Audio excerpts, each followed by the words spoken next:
need a good anti-doping system, we need a good sanctioning system, we need a good structure of our sport, and we need voluntary own responsibility. All those elements help. So I believe that also those voluntary rules help to make the sport more clean. But it would not mean, it is a bad thing that we as a team judge any other team, whether it's MPCC or not. It's really bad to say, if you're not part, you're bad or you're dirty.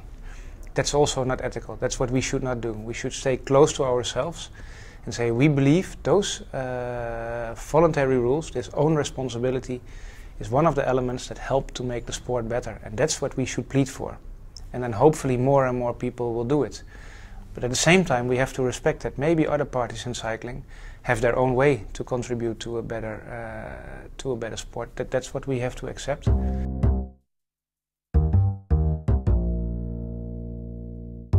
I think we should never forget the objective of MPCC. For MPCC, existence is not the objective. The objective is a good sport.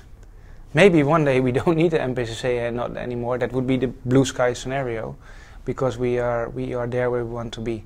So most important is that MPCC contributes. That's more important than if there's 5 teams more or less. Or the development of MPCC shows the development that cycling is making. I started my team in 2008, so at that moment it was just after the Puerto affair, and you could not start a new team with having no opinion about doping.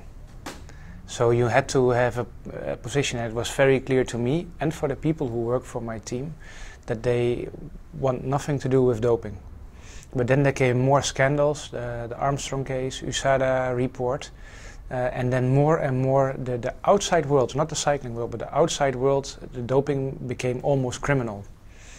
And more people realized that route, that would mean the end of cycling in the end. So people realized if we want to continue a future and a good future with cycling, things have to happen. And at that moment, much more teams became a member of MPCC.